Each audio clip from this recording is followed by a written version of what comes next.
Nascemos de uma mulher forte. Ela inspira o mundo que queremos construir. De mulheres seguras e donas de si. Determinadas, elas são capazes de iluminar famílias, comunidades. Nosso desafio é eliminar barreiras. Formamos uma teia para apoiar, abraçar, libertar. Para lado a lado, redesenhar sonhos, abrir possibilidades, transformar vidas.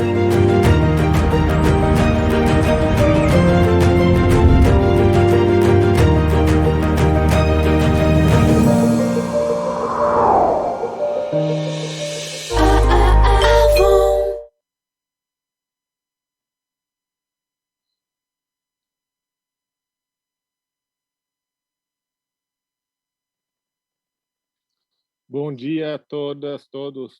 É um prazer, uma alegria estar aqui com vocês. Mais uma atividade do Encontro, do Fórum Brasileiro de Segurança Pública. E hoje está aqui comigo a Liana de Paula. Eu me apresentei, eu sou Bruno Comparato, sou professor no Departamento de Ciências Sociais da Universidade Federal de São Paulo. E a Liana é minha colega, Liana de Paula, minha colega também da Unifesp. E nós estamos aqui para coordenar essa mesa sobre policiamento de manifestações, e nós trouxemos dois vídeos, duas contribuições de dois colegas nossos, pesquisadores da Irlanda do Norte, parte de um projeto com a Queen's University e financiado pela British Academy, e sobre policiamento de manifestações. E por que com a Irlanda do Norte? Porque a Irlanda do Norte é uma situação de um conflito já de vários anos, muito antigo, e com protestos, e eles conseguiram melhorar bastante a situação do policiamento de protestos, de manifestações, e comparado aos países europeus, eles têm uma situação de muita violência. Então, tem pontos que aproximam da realidade brasileira, mas tem muitas coisas que nós podemos aprender com eles. E, além desses dois pesquisadores e professores da Irlanda do Norte, tem também mais duas colegas nossas da Universidade Federal de São Paulo, a Esther Solano e a Cláudia Moraes, que são também professoras na universidade, que fazem parte deste projeto. A nossa ideia é passar... Eles não puderam vir por conta da pandemia. Eles viriam aqui, enfim, a gente vai ver se consegue trazer eles talvez no ano que vem.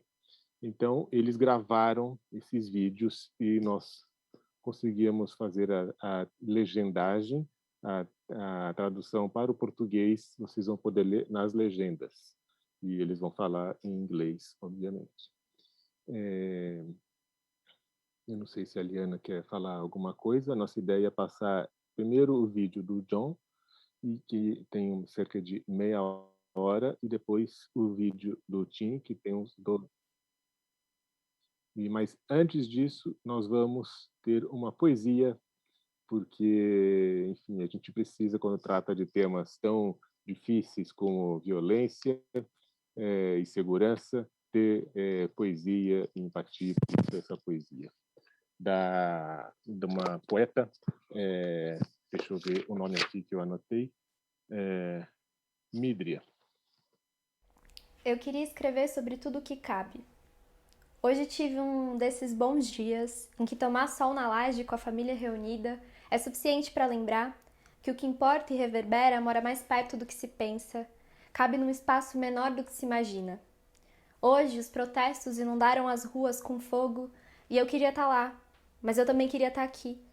Hoje me recordei da dualidade da vida, desses contrastes infindáveis que cabem dentro de mim. Como cabem no céu, nos degradês da parede do infinito vista do alto da Coab, das nuvens e do sol que brigam no entardecer da minha constelação pessoal, esses dias têm me ensinado a lidar com o absurdo, o inconcebível, a impossibilidade de antes, que agora me parece a melhor opção.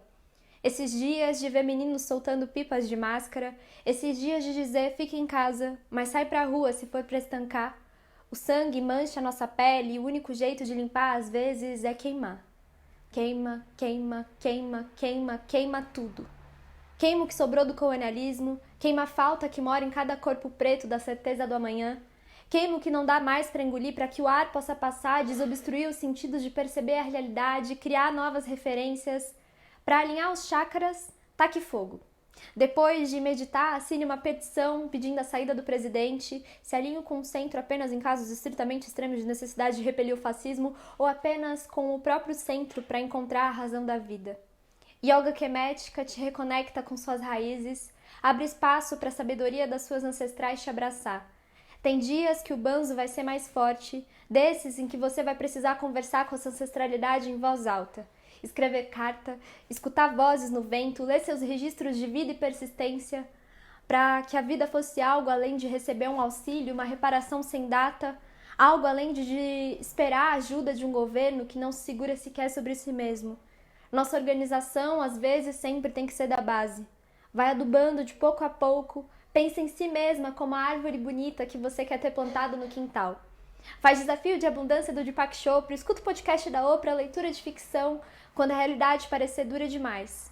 Para nadar em autoras que te darão tapas grandes demais, sobre uma realidade que, para ser digerida, ainda precisa de muita terapia.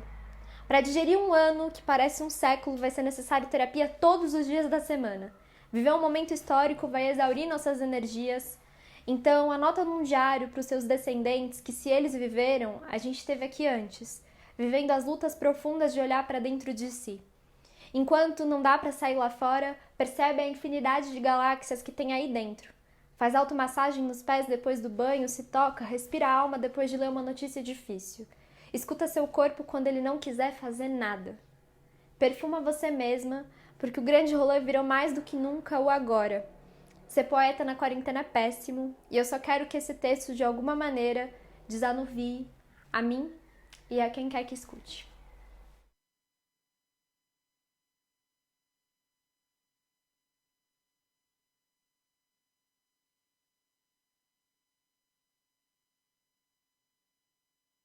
Vídeo do John Topping, que é professor de criminologia na Queen's University de Belfast, e vai falar sobre a experiência de policiamento de manifestações em Belfast. Hello to everybody watching this videos, police officers, organisations, academics alike. My name is John Topping.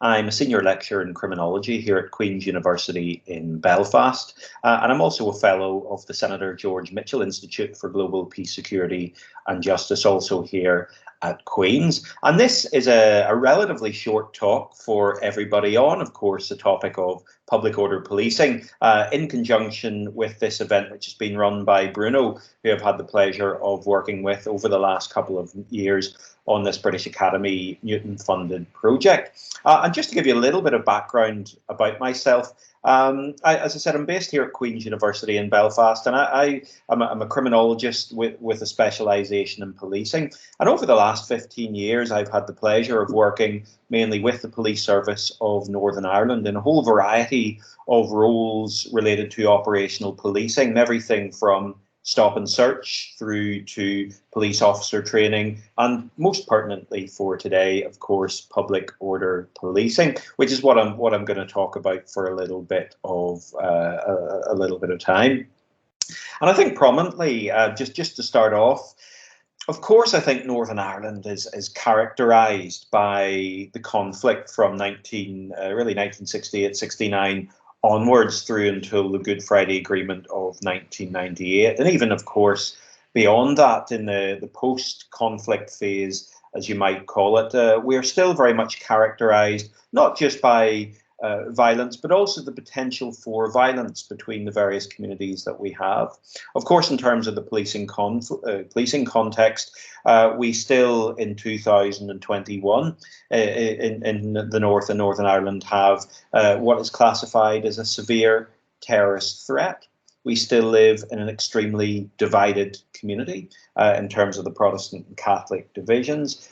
We still have significant tensions over the so-called traditional marching season, the protest season that we have in the country.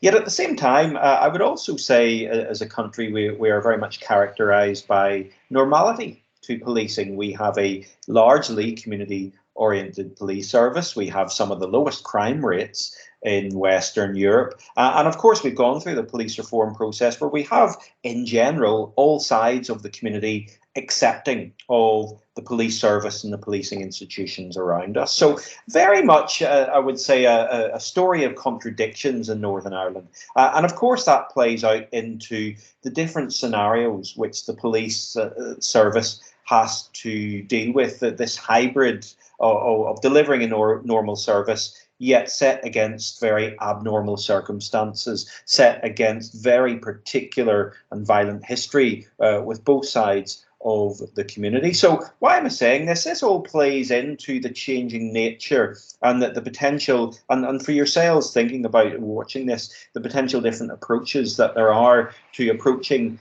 public order policing and protest and parades and marches. Because I think, as I'll go on to say, this is not a straightforward process. We have been through this in Northern Ireland. So very much what I'm here today to say, that this is not just about myself as an academic saying this is how you should or should not be doing policing, but I've been involved with the police here in helping shape the delivery of public order policing and how to make that better, very often how to facilitate that, and how to look at some of the complexities of getting the policing of public order type policing right, or at least a little bit more right, and it not descending perhaps into violence. And I think, as I've already said, Northern Ireland has been characterised by violence over the last 40 to 50 years, from the civil rights protests and marches back in the late 60s, all the way through up to contemporary protests, as we've had most recently, as we've seen across the globe, for example, the Black Lives Matter protests, and everything in between over that 50-year period.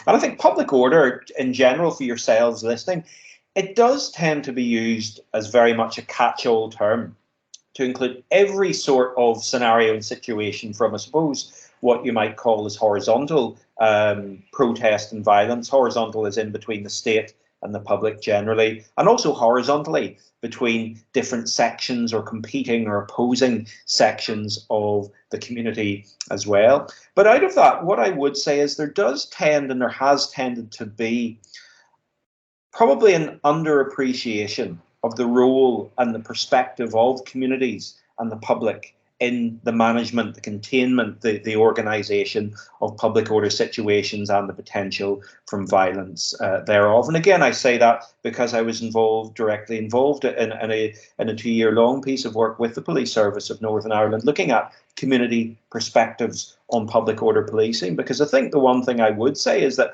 the Police Service of Northern Ireland is held up as a global leader for the delivery of public order policing in terms of their outreach, the training of different police services around the world, in terms of the technicalities of doing public order policing, in terms of human rights compliance, and of course very much underpinned by the European Convention of Human Rights here, Article 10 and 11, freedom of expression and freedom of assembly. But I think beyond those technical police-centric modes of thinking about public order policing, there's a very important piece for everybody listening to this today around community perspectives and how can violence potentially be enabled or de-escalated. And that very much depends on the perspective that you take, which is what I'm trying to talk about today. And as I've already said, we have this conundrum in Northern Ireland where we were very much characterised, because of the civil rights movement in the 60s and 70s, with everyday protest. And then, of course, we have what you might call a traditional marching season, where certainly people from Protestant Unionist loyalist communities would, on an annual and cyclical basis, engage in parades across the country. And there would, in fact, be an annual, number of about 3,000 parades in Northern Ireland. But only about 1% of those actually result in disorder and violence. So how have we moved from a position in Northern Ireland where violence was very much characteristic of parades and protests in Northern Ireland, through to a position where actually violence is the exception rather than the rule, as it once had been, and it forms a very small part of overall PSNI business compared to the past. And I think where we've come from, and these are some of the lessons, and I'm dealing in broad brush lessons for an international audience. I don't want to get too stuck in particular details, which maybe won't make sense. And what we've tended to find in the past, that public order events tend to be defined by the police reaction to the events and the consequences, not the underlying complex causes. So this is not about thinking about, being soft on policing. It's actually a much more intelligent appreciation of what is bubbling under. And I think, what we've had in the past, and perhaps with those watching, a lot of the debates around protest and public disorder tend to get boiled down to this idea of mad mobs and, hard or soft policing tactics. And I think public order actually gives a very, very superficial coherence to the range of scenarios and the complexity, to gathering of crowds, to protests, to civil disobedience, all the things which fall under.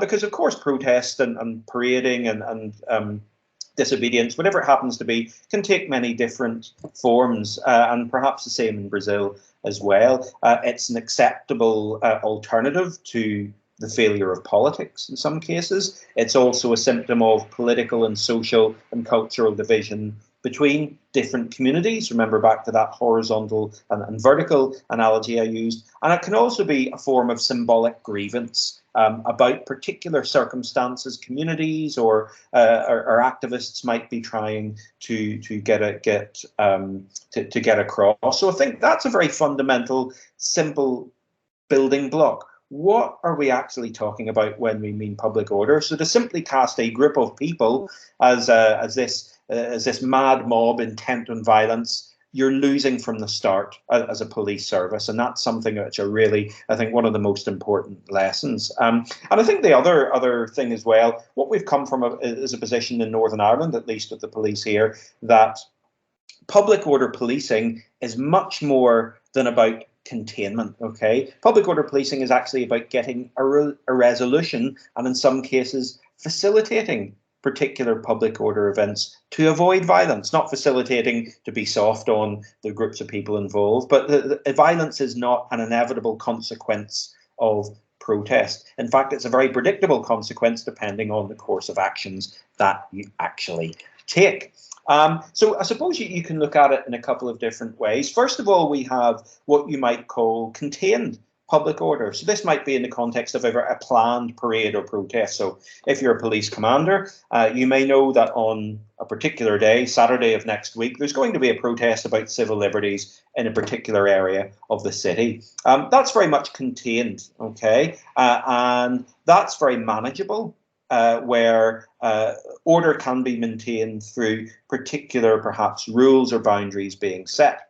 And then we also have transgressive public order. Well, that tends to be where matters escalate, where it can be more sporadic, less predictable, and there might actually be challenges to police authority in public space. And of course, those two are fluid. Contained public order can morph into transgressive, and transgressive can, of course, morph back into contained. But I think the one thing to say is it's simply because protest and public disorder and defiance has a similar form that it can somehow be explained by similar causes. Absolutely not. Because, of course, crowds of people, gatherings of people, protests, they are more than just mindless mobs intent on violence. And, of course, what I would say as part of that is that the potential, particularly for avoidance of violence, is that preformed police responses, and this is one of the big lessons, preformed police responses, i.e. more robust policing, can reinforce the propensity for violence. If police go in with a mentality that there's going to be violence, and they go in absolutely equipped and armed to the teeth with all the public order equipment and adopt very robust tactics, that can actually elicit an aggressive response out of crowds rather than dampen it. So what we're saying here, and what the lessons from the evidence and research in Northern Ireland show, is that the approach that the police take can actually go a long way to predetermining the outcome of an event, and also the reaction and the cooperation of crowds. That is absolutely clear. So again, this is not about soft tactics and setting aside the politics of being soft on these issues. This is absolutely about how you can manage crowds, managing public disorder. And again, this goes back to social psychology. And some of you may or may not have heard in the room of a model called the elaborated social identity model. Okay, and essentially what that means in a line for policing and for policing of a crowd, a protest, a public event, is that crowds have multiple identities, there's multiple intentions, and multiple willingness to engage in conflict. There may be some people want to, maybe most people actually tend not to want to pulled into violence. That's fluid. So you've got a very significant difference between a physical crowd, i.e. a collection of people, and a psychological crowd. What is their intention? And that definitely varies from what is a physical crowd. So what we're saying here is explanations of public disorder can't be explained without reference also to the police presence and actions. And police strategies and tactics in place in certain situations can mitigate the collective identity of the crowd against violence, or they can escalate it. Okay, again, violence is not inevitable. This idea that mad mobs and people are always intent on violence absolutely is not true. So what we're saying here is, for example, any parade or protest or public order event can mark collective identity or solidarity or difference or grievance. That might be about an issue. It might be grievance about the police and police treatment themselves. So what we're saying here is that context is absolutely key.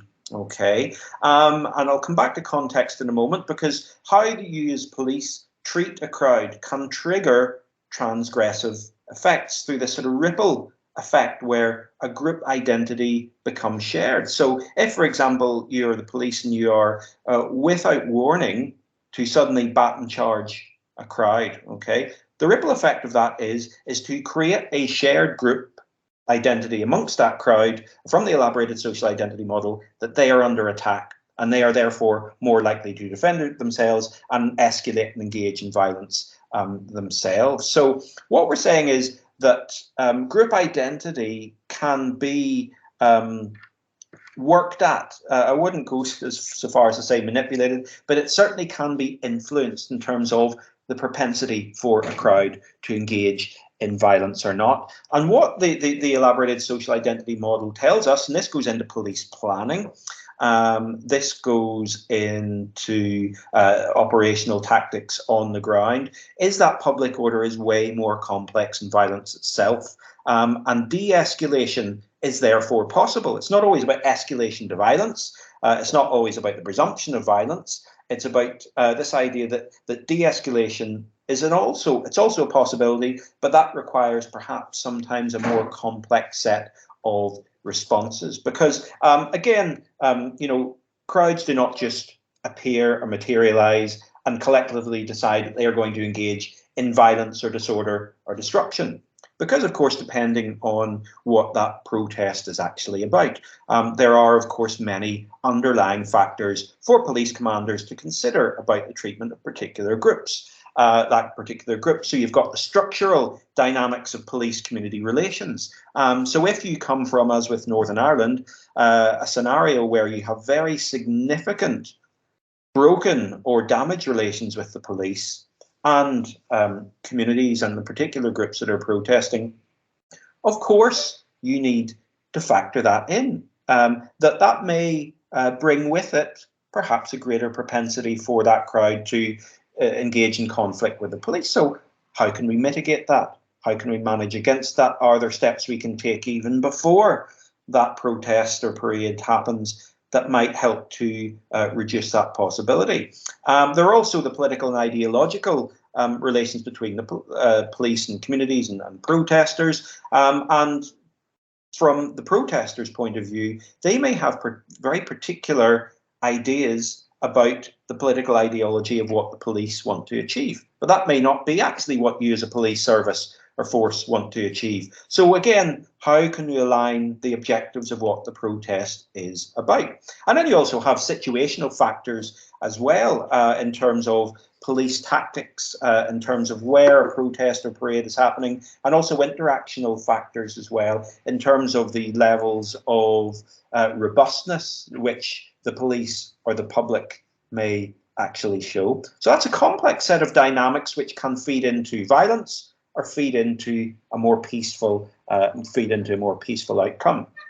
And I suppose for yourselves, in a police context, you will have as well, like the Police Service of Northern Ireland, a whole range of factors in there from your perspectives, because of course we're not discounting the police perspective. You will have legal frameworks, you will have particular police cultures and particular cultures within particular sections of your police force. You will have organisational planning, you will have the political context about what's going on and what's happening in the wider world. You will have perhaps some community-based intelligence. You will maybe have previous patterns for a particular form of protest, which may or may not always result in violence. And those are all very valid very valid opportunities to consider what could or could not be done to escalate or mitigate against violence. Because the other thing as well to consider is that while most police organisations in the Western world are structured in a very hierarchical sense, crowds are not. They tend not to have that level of organisation. So how do you, as a police organisation, with all those factors that I talked about, how do you engage with a crowd which has a very different form of organisation to it? So what I'm saying is what we have learned from Northern Ireland is that negotiated management is absolutely key. No surprises model of policing, as it's called. The police absolutely have the opportunity to help influence the flows of events on the ground. This idea of imposing what we call here a collective fate onto a particular group of people, that can actually only reinforce both political policing and also, media and public sentiment around particular groups. If you are to go in simply with the idea there's going to be violence and all your tactics are set up to that, without considering any of these other tactics, it only goes to reinforce division. But what is this no surprises model about? How can we facilitate peaceful behaviour and protest? Well, first of all, we've got, as we've seen with the PSNI, graded tactical responses. Just because there is a group of people there does not mean they need to have plastic bullets or attenuated energy projectiles, AEPs as they're called here, used against them. It doesn't need. We need officers with shields right in the front, officers with baton, officers with a wide array of public order equipment. What in fact we can have is that, as we've learned in policing in Northern Ireland, very much to avoid escalation in the first instance, to have some of those tactics, while they may be necessary at some point, to have those in the background, not the foreground.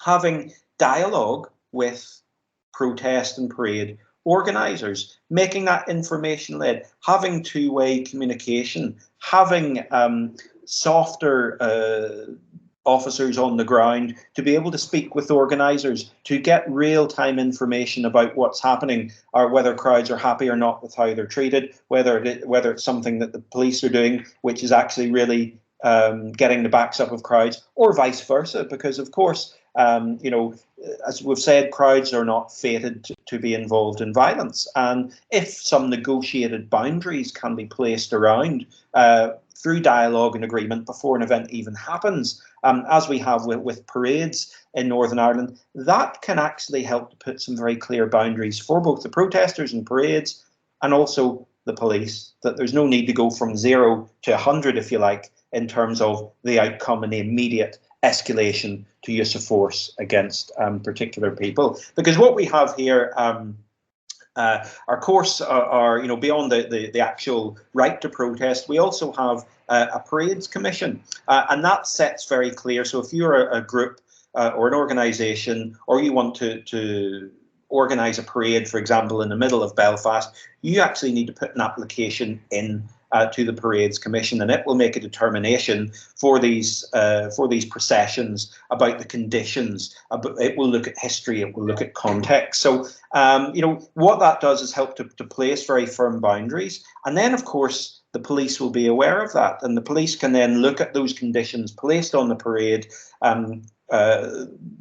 with the organisers, and very clear they can say, if you do this, this will be our response, and if you don't do this, we will help to facilitate. And I think that's one of the key lessons, and maybe something to consider. I don't know what they have in the municipalities of Brazil or Sao Paulo or wherever it is you're listening from, but having somebody, an intermediaries, having independent people to help begin to think about what the aim of the protest is, or the parade. How can that be achieved? Is it legitimate? How we can facilitate that by allowing people to express themselves. Because remember, protest and parade, protests and freedom of expression, assembly are fundamental human rights, and that is something which we should seek to uphold, not suppress, as we've learned in Northern Ireland, really as part of the European Convention. And of course there are a whole range of European case laws, which I'm not going to diverse here, nor am as familiar with my legal friends. But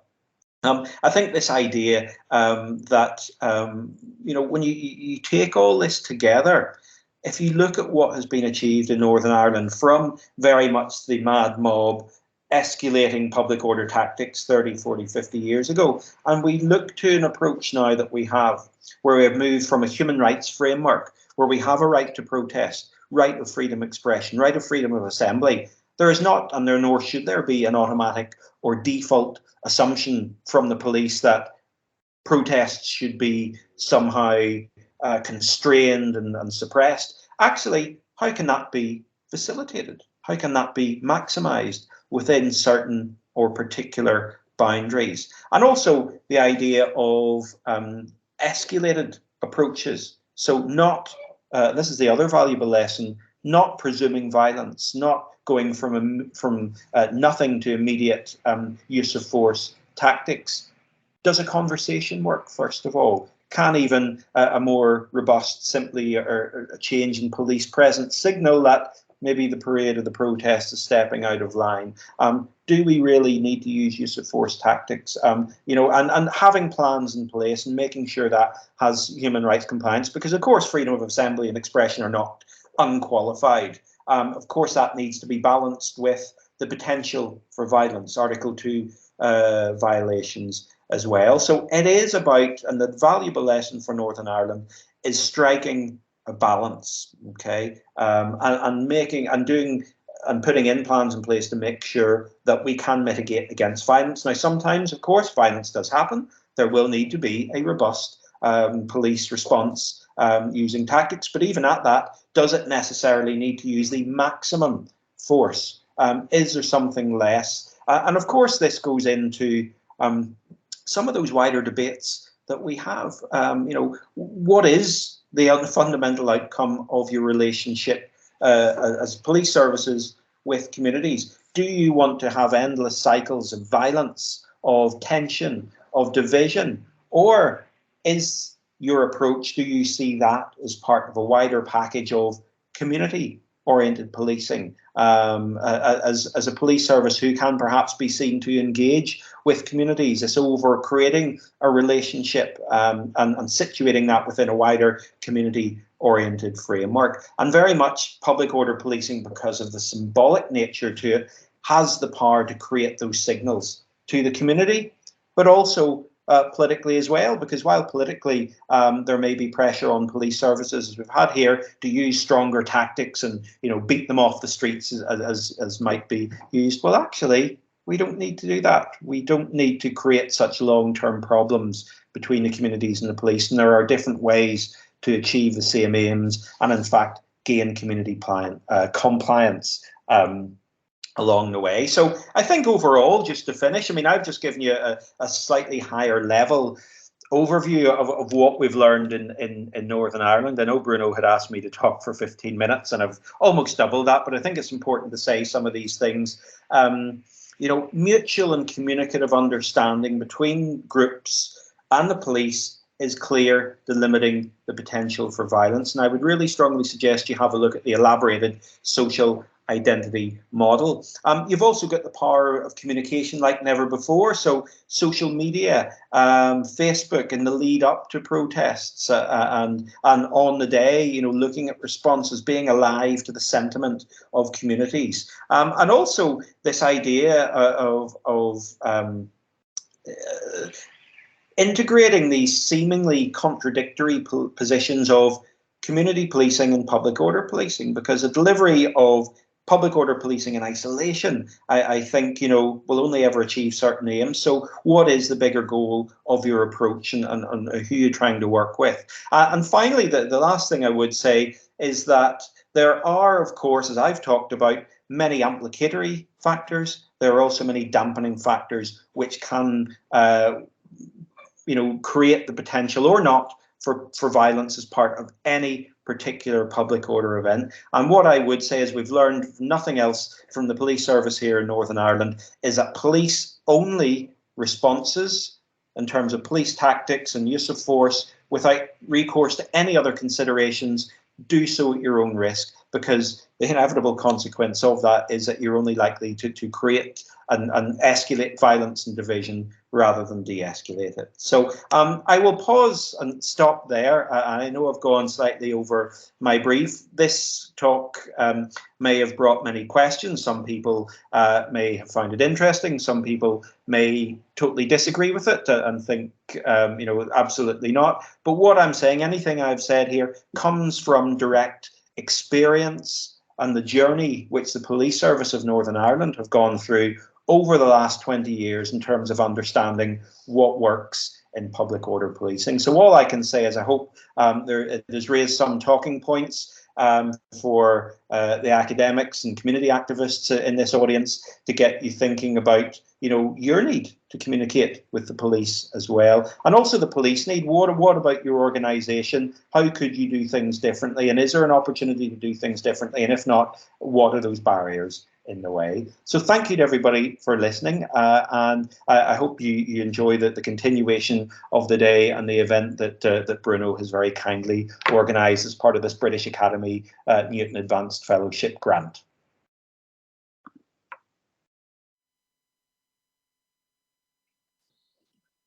Bom, meus queridos, acabamos de ouvir o John Topping, que é professor na Queen's University, Belfast, que gentilmente gravou este vídeo contando um pouco da experiência dele ao acompanhar a maneira como a polícia da Irlanda do Norte faz o policiamento de manifestações. E ele falou de muitos pontos relevantes, importantes, né? Eu vou destacar alguns, mas depois a gente vai assistir o segundo vídeo do Tim Chapman, e depois a gente pode abrir para discussão, né? Eu só vou ressaltar alguns pontos aqui para fazer um intervalo para a gente fixar um pouco o que o John acabou de falar para nós. Então, bastante rapidamente. Primeira coisa importante, a multidão não é necessariamente violenta. Então, não há por que a polícia impedir uma manifestação de acontecer, né? A multidão pode se tornar violenta, e a maneira como a polícia lida com a manifestação pode incentivar, pode fazer com que essa violência apareça, surja. Então, o que ele propõe tem um nome bastante sugestivo de modelo sem surpresas, né? Então, o que a polícia pode sim é fazer uma preparação, ter um treinamento, porque a multidão não tem treinamento, não tem preparação, as coisas são mais espontâneas. Então, isso a polícia pode fazer, e para que não seja surpreendida, ou seja, o menos possível surpreendida pelo que acontece na rua, na avenida. Então, o que é importante aí? O diálogo, sempre dialogar com os manifestantes, com a população, né? A negociação para dizer o seguinte: olha, se vocês fizerem isso, vai acontecer isso, né? Se vocês seguirem as regras, o que nós acordamos, nós combinamos, isso Então, tudo vai desenrolar da melhor maneira possível, né? Nós podemos facilitar a manifestação de vocês, né? Nós não queremos reprimir. Se vocês exagerarem, assim nós temos como impedir que isso aconteça, né? Aí tem a ideia da força escalonada e tem uma iniciativa muito bacana, muito importante que foi instituída em Belfast, na Irlanda do Norte, é a Comissão de Manifestações, que é uma comissão na qual participam o governo, representantes do governo, da sociedade civil, da polícia, dos movimentos sociais, para acordar as regras do que pode e do que não pode fazer durante a manifestação, do trajeto, uma série de coisas, e depois essa comissão também avalia se o planejamento, se as regras funcionaram, deram certo. Então, esse é um modelo que deu muito certo, né? Então, a polícia pode facilitar ou pode reprimir. Mas agora vamos passar para o segundo vídeo, que é do Tim Chapman, que é também da Irlanda do Norte, de Belfast, e ele é especialista em justiça restaurativa.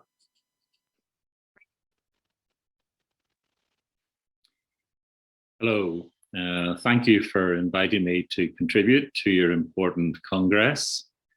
My name's Tim Chapman. I'm a visiting professor at the University of Strathclyde in Scotland, the UK. And I'm also the chair of the European Fórum for Restorative Justice in Europe.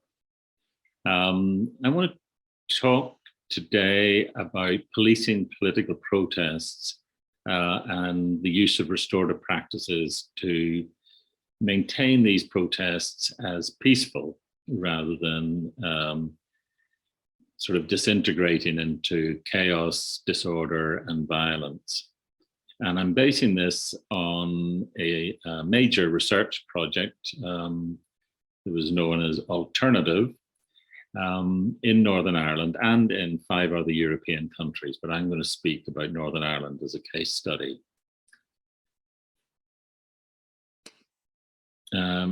Just very quickly, Northern Ireland is a polarized society.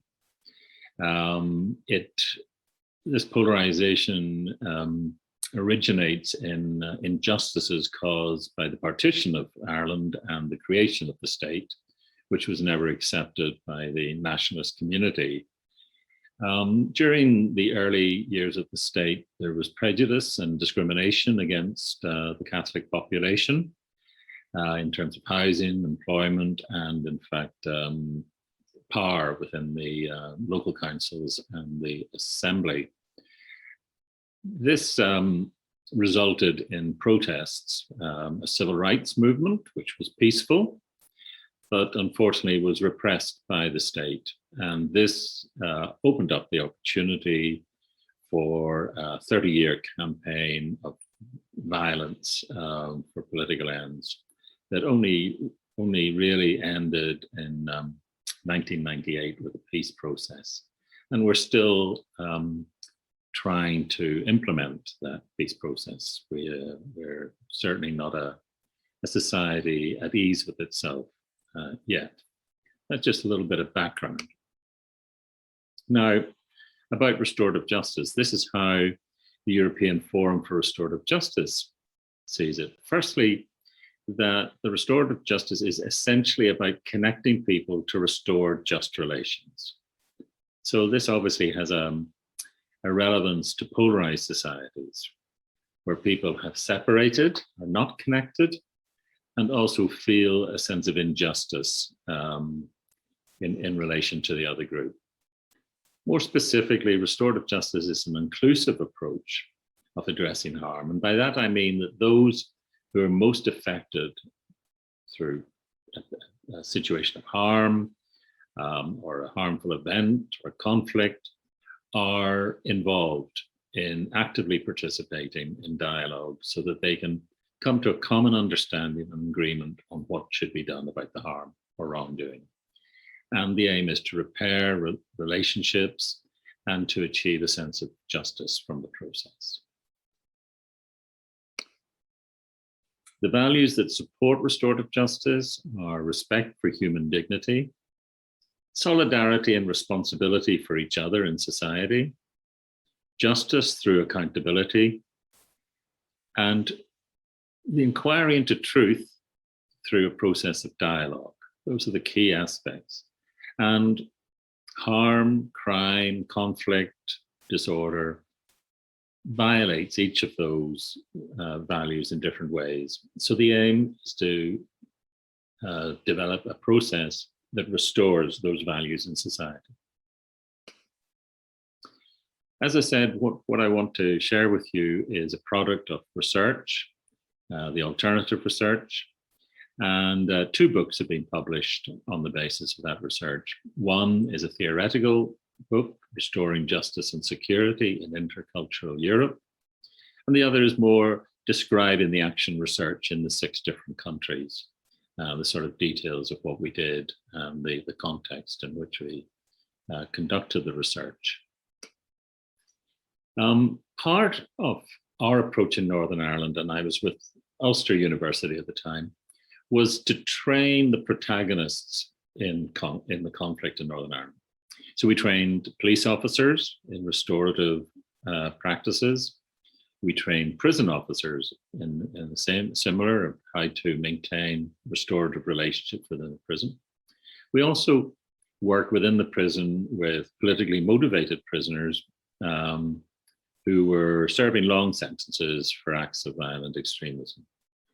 And then we were working with people who maybe had been in prison, but were certainly ex-combatants in the conflict and had become community activists, and we trained them in restorative practices. And that's the area that is relevant to what I want to say about political protests. During a course when we were training community activists, a major political controversy broke out in Belfast. I won't go into the details of it, they don't matter, but it related to flags, it related to the flying of the UK Union flag over the City Hall.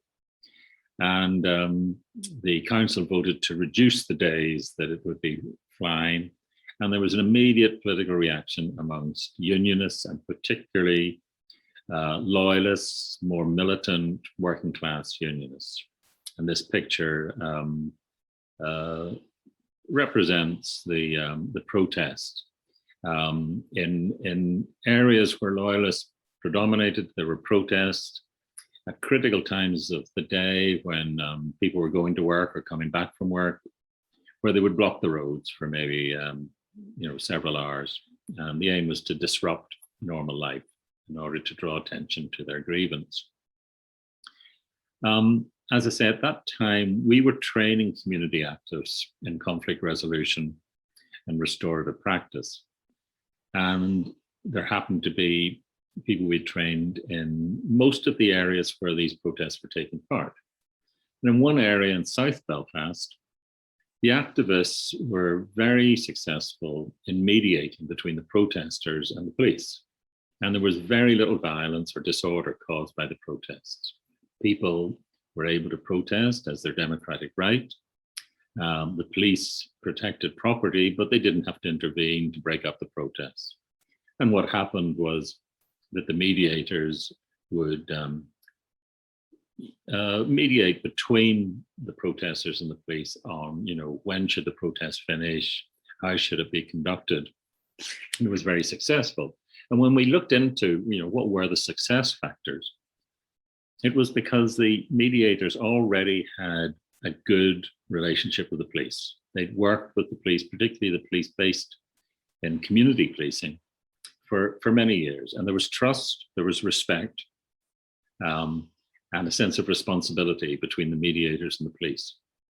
The mediators were from the local community, so they were known by the protesters and had respect from them too. So they were able to negotiate and mediate. And when agreements were made, people stuck to the agreements. In other words, they took responsibility and kept to their commitments. And so the protesters were able to protest peacefully and democratically. The police were able to maintain order without any major disorder or violence. However, in a similar area on the other side of town, there was mayhem. Every night there was major protests that deteriorated into riots. Public property, as you can see, a car being burnt, people's houses, shops were affected, and there were a lot of arrests. A lot of young people who were brought out by older people to protest were arrested and ended up in prison. Young people who had never been in trouble before now had criminal records and had to serve sentences. So what was the difference? They were the same sort of community, and yet in one area it was peaceful, in the other area there was disorder and violence. And we had trained activists in East Belfast in restorative processes and mediation. And they were working with great commitment and great courage to try and reduce the violence, but it didn't work. But when we investigated, we found that the same processes were occurring as in South Belfast, where it had been successful. But people were not sincere. There were hidden and not so hidden political agendas at work. So when people met round a table to discuss how they could keep the peace that night when the protests happened, people said all the right things, but they weren't sincere. And not only that, everybody knew they weren't being sincere. People were saying they will do their best to keep peace. The people knew that actually they were going to try and aggravate the situation and stimulate more disorder and violence. So we learned an important lesson from that. That basically restorative practice, to be effective in policing protests, needs to be based on the importance of truth. People need to be able to see through the facts that what people are saying is true. In the case of South Belfast, that worked. In East Belfast, people were saying things that everybody on the table knew was not the truth. It wasn't their sincere opinions or intentions. They followed a similar process where everybody had their say, they came to an agreement, but it lacked sincerity. So that the promises to keep the peace in the evening were not kept. There was no, what we would call, restorative truth. And the whole thing fell apart. And that was because there was a political agenda that depended on maximizing the protests. So this was an important lesson, that mediation, restorative work between the police and protesters can work very well, but it needs to be based on mutual respect, a sense of responsibility, ideally long-standing relationships of trust, and sincerity. That when people say something, they mean it, they're telling the truth. So it can work very well, but you need to be careful about political influences. Thank you very much for listening to me. Obrigado. Pronto. Obrigado, Tim, apesar que ele não nos ouve porque ele gravou o vídeo e nos enviou. E ele acabou de falar, eu vou resumir rapidamente, como eu fiz com o John, sobre a importância da experiência dele com justiça restaurativa, que permite desarmar as pessoas, né, como por meio da mediação. E o que é importante nesse trabalho da restaurativa e da mediação é a confiança, o respeito, a observação dos acordos, o respeito dos acordos. E para isso é importante a verdade, né, atentar para a verdade e ser transparente com as suas intenções, né? Então teve uma manifestação aí, dias de manifestações, e eles tinham equipes em vários locais da cidade. No local funcionou, no outro não funcionou. O que não funcionou é que, apesar das pessoas se comprometerem com as coisas, perceberam que elas não estavam dizendo a verdade, havia agendas políticas ocultas.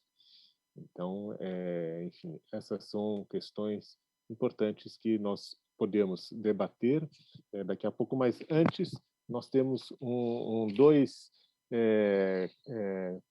o João Ricardo e o Victor, que fizeram um desenho da conversa que nós acabamos de assistir.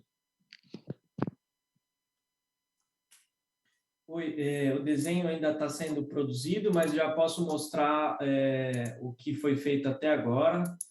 Vou compartilhar a tela aqui. Estão vendo a tela? Essa é a parte do Tim, né, que a gente está acabando de colocar os itens aqui do resumo, né, a parte do John aqui embaixo. Então, como vocês podem ver, a gente está montando dessa forma e agora aguardando o debate para começar a ilustrar essa parte que vai acontecer agora.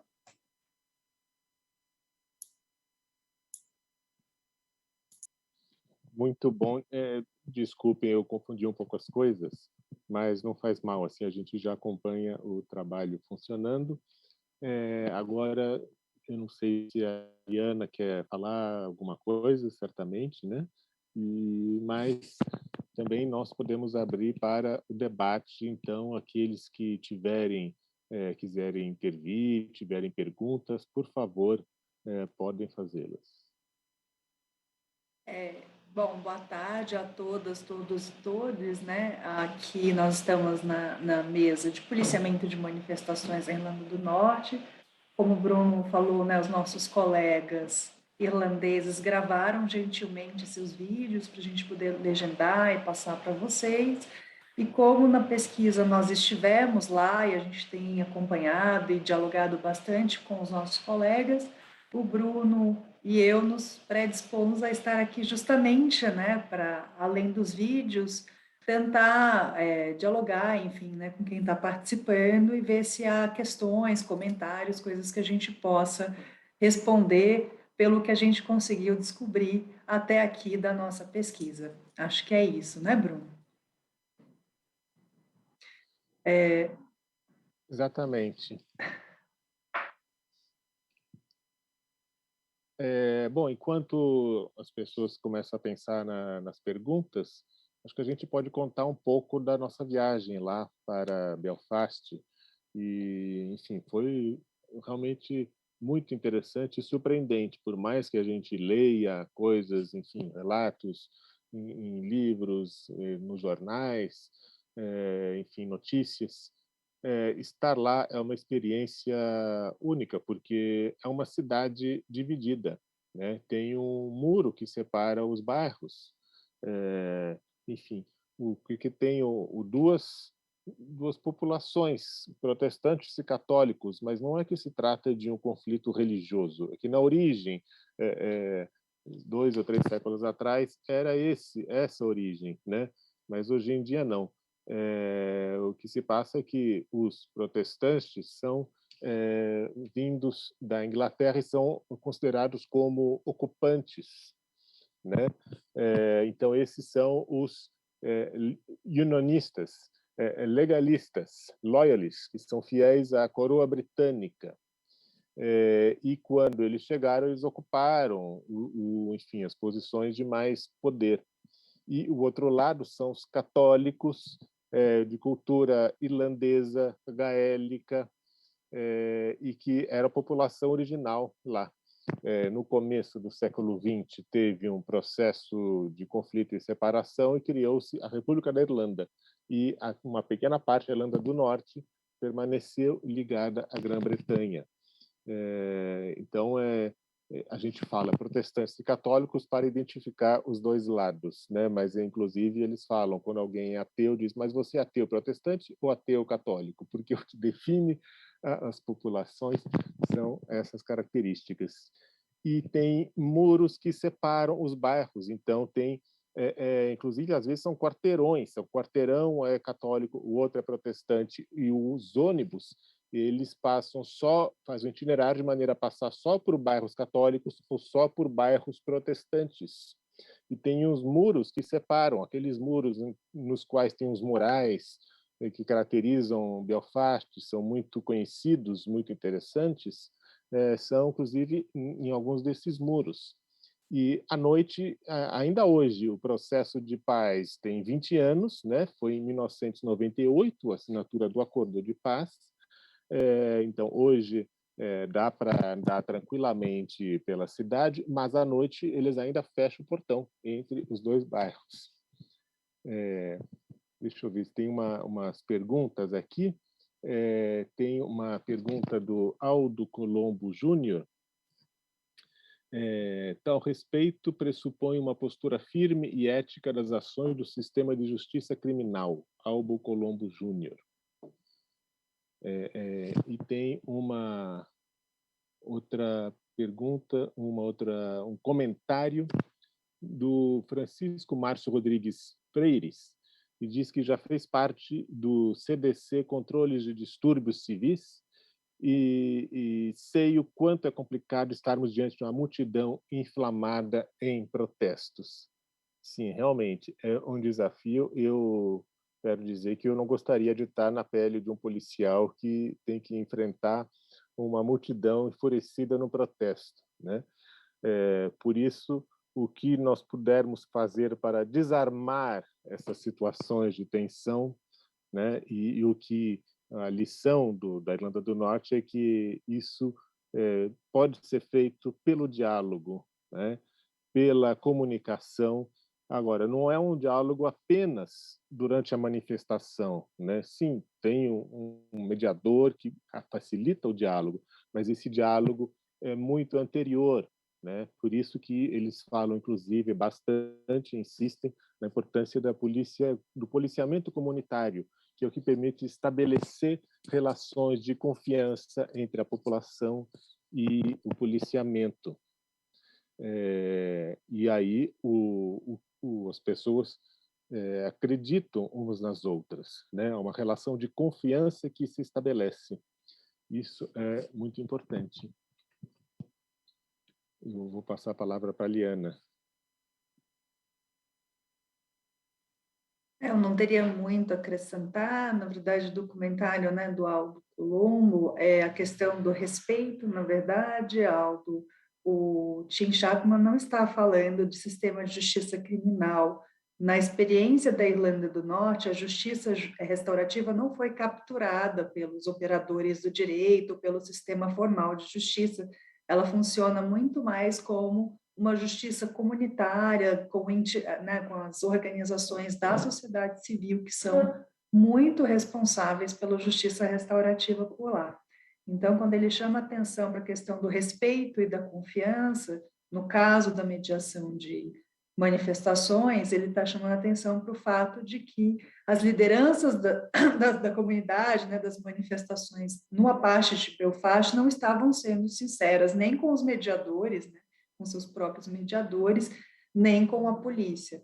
E que na outra região de Belfast já havia uma construção, né, de uma relação de confiança e respeito entre a polícia e a comunidade e as lideranças comunitárias, o que fez com que essas lideranças fossem mais honestas, né, e procurassem explicitar suas intenções nas manifestações durante essas negociações prévias, porque as negociações na Irlanda, elas começam, né, quando vai acontecer uma manifestação, tem que ter um pedido formal para o comitê, para o Parades Commission, né, para a comissão de manifestações, e dali se começa toda uma organização de como vai ser, por onde vai passar, qual o tamanho que se espera, né, daquela manifestação, qual vai ser a forma de policiamento, enfim, uma série de etapas. Eles procuraram, acho que é isso que o Bruno está chamando a atenção, né? A Irlanda do Norte é uma sociedade que foi muito marcada por conflitos civis muito violentos, né, entre as duas comunidades. Ainda hoje existem divisões entre as comunidades depois de mais de 20 anos do processo de paz, mas eles conseguiram avançar sensivelmente, né, no sentido de uma pacificação social. Hoje não há, né, atentados terroristas, enfim, eles conseguem ter uma vida mais segura, mais pacificada, com menos conflitos, e isso, em muito, eles chamam a atenção para o incentivo dessas formas de mediação e de diálogo para tentar aí lidar com os conflitos entre as comunidades. Isso, exatamente. enfim, nos anos 80, a Interpol considerava que o pior lugar do mundo para ser policial era Belfast, né? Enfim, o conflito gerou muitas mortes. Sei que para os padrões brasileiros parece pouco, mas se a gente lembrar que a Irlanda do Norte tem menos de 2 milhões de habitantes, o Brasil tem 200 mil. Então, os números são bastante comparáveis e a situação durante a Guerra Civil era gravíssima, né? E melhorou por meio enfim, desses princípios, dessas técnicas, de tudo isso que foi feito. Foi criada uma ouvidoria da polícia, inclusive as ouvidorias da polícia criadas no Brasil se inspiraram muito no exemplo da Irlanda do Norte. Temos uma pergunta aí do Daniel, que pergunta o seguinte: essas técnicas poderiam ser aplicadas no contexto do Brasil? Sim, claro que poderiam ser aplicadas.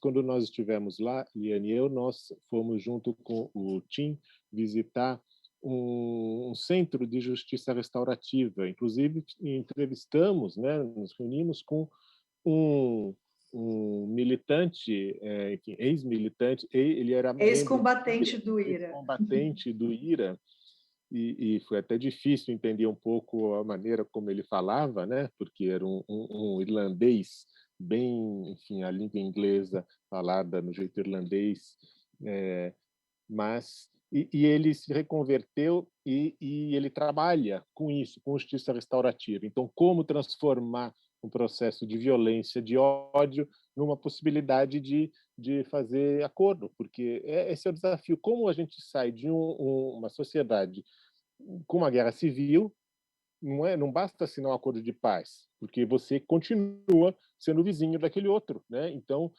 você entrou em conflitos armados com aquele seu vizinho.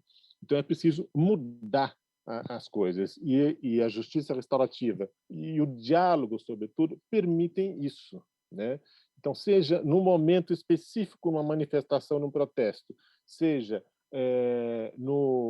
enfim, em todos os outros momentos da vida, o diálogo é importante. E é essa lição que eles nos ensinam, né?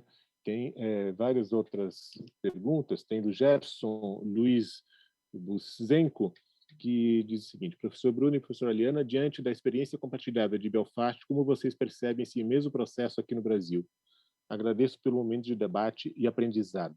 Então, o que eu responderia para você, Gerson, é o seguinte: na Irlanda do Norte, todo esforço é feito para permitir que a manifestação aconteça, né?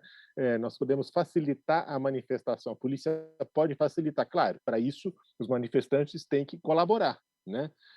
Então, se eles colaborarem e a polícia incentiva, enfim, faz com que tudo possa acontecer para que a manifestação se desenrole sem maiores incidentes, isso é possível, mas para isso tem que ter o diálogo, tem que ter a confiança, né? Se um dos lados não quiser, não vai funcionar. O que no Brasil pois não, Liana?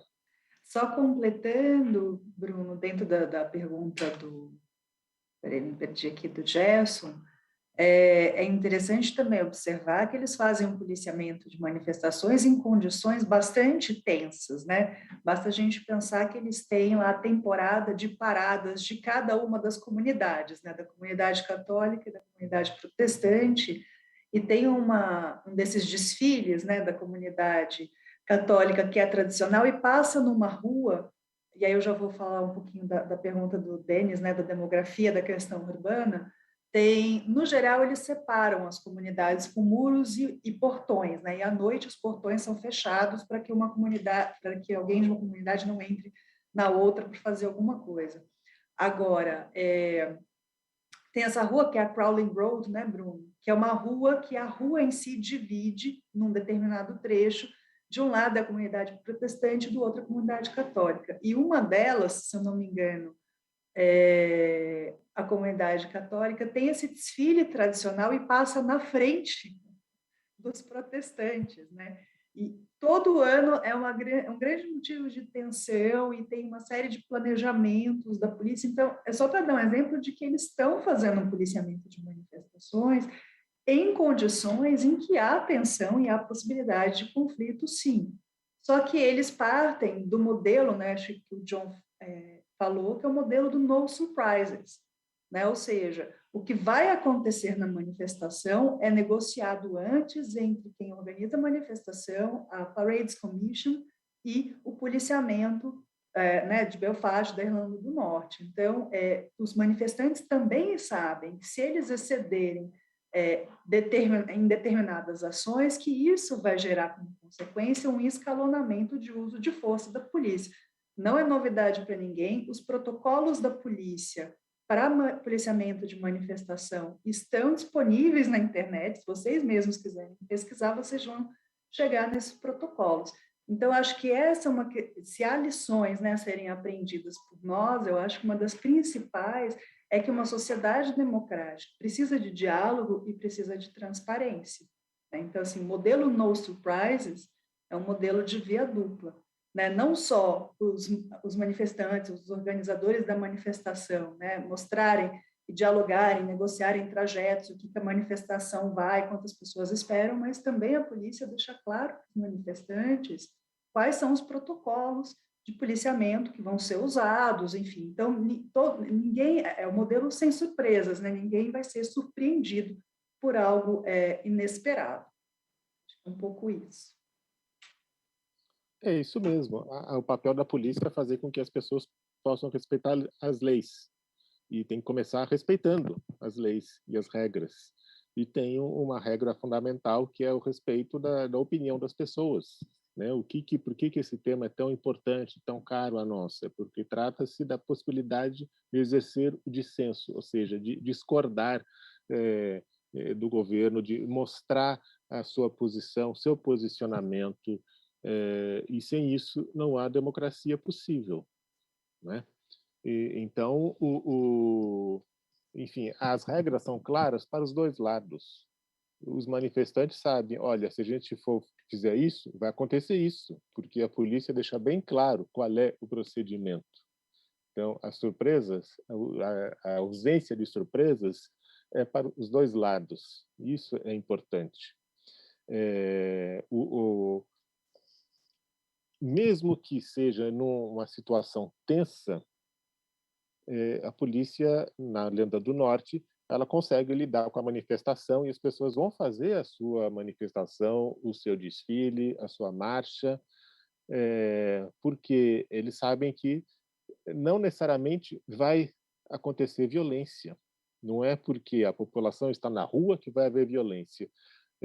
Infelizmente, muitas vezes no Brasil, parece que a polícia só quer que acabe logo a manifestação porque as pessoas saiam da rua, né? E quando a gente precipita, força as pessoas a sair da rua, impede que a manifestação aconteça, aí isso pode inflamar os ânimos, né? Então, uma multidão pacífica pode se tornar uma multidão enlouquecida. E esse é um risco muito grande. O Francisco Márcio Rodrigues Freires fez um comentário: respeito e confiança entre polícia e comunidade. Excelente. Muito bem, Francisco, você resumiu muito bem o que nós estamos dizendo aqui. Eu não sei se tem mais perguntas. Eu acho que a gente pode ir encaminhando para o encerramento, né? A gente tem mais 2 minutos de transmissão, pelo que eu estou controlando aqui no relógio. Queria agradecer, né? Eu gostaria de agradecer a todas, todos e todas, né, que nos assistiram nessa mesa, agradecer a organização do 15º Encontro do Fórum Brasileiro de Segurança Pública, agradecer a equipe técnica, na pessoa do Caio, que tornou possível essa mesa, né, com todas as questões aí que envolveu em termos de tecnologia. Muito obrigada. Eu também quero agradecer, mas nós vamos ter os desenhos do João Ricardo e do Vitor, e agradecer a presença de todos vocês, e quem tiver contribuições, quem quiser conhecer mais, nos procurem, que será uma alegria ouvir vocês e poder interagir com vocês todos. Obrigado a todos e todas. Aqui, então, o painel finalizado, já contemplando, né, o debate final, incluindo as falas de vocês. É um resumo, só lembrando que esse painel ele vai estar disponível para download no próprio site, ali no item da mesa. Então, ali já vai ter o botãozinho para download e vocês podem visualizar as falas, o texto numa resolução melhor. Obrigado. Muito bom, adorei esse desenho aí. Eu sou Marcos Veras e quero te convidar para espalhar uma mensagem muito importante que eu e a Uber queremos compartilhar. Preparado? Então vamos lá. Eu quero que você feche os olhos. Agora imagina que você está tranquilamente dentro do seu Uber quando de repente um cirurgião atravessa uma rua correndo com um bisturi na mão. Absurda a cena, né? Mas agora me diz, quando você imaginou esse cirurgião, ele era branco ou negro? Aposto que você imaginou um branco. Eu sei porque eu imaginei, e isso sim é absurdo.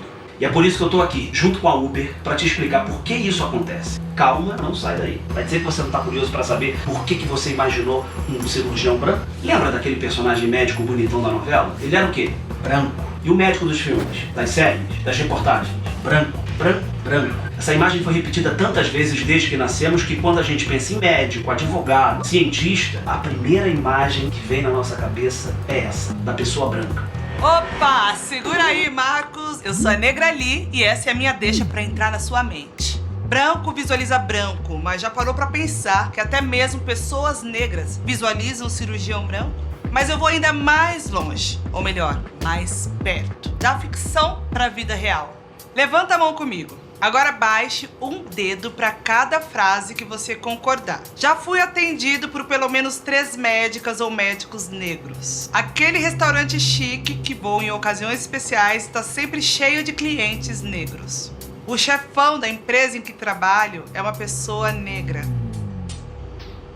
Ainda acho que eu tô exagerando? Exagero é ter que dar mais exemplos de racismo em pleno 2021. Eu e muitas outras pessoas negras temos uma coleção de frases racistas que já escutamos por aí. Por exemplo, e esse carrão aí, hein? É seu mesmo? Nossa. E esse seu cabelo? Posso pegar? Diferentão, né? Exótico. Como que lava? Você não é tão escura assim. Você tá mais pra morena, né? E você tá mais pra racista.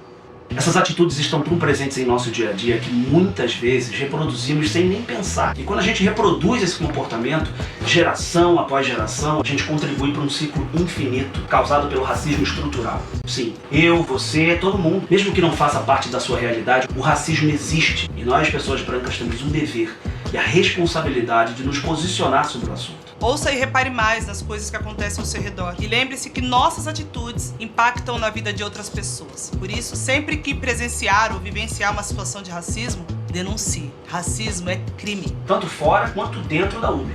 Para reportar o incidente no app, é só acessar a opção Suas Viagens, clicar na viagem específica e no menu Ajuda, escolher Reportar um problema de segurança e depois Reportar racismo.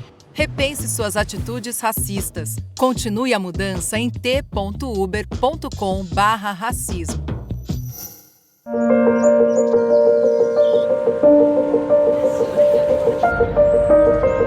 Nascemos de uma mulher forte. Ela inspira o mundo que queremos construir.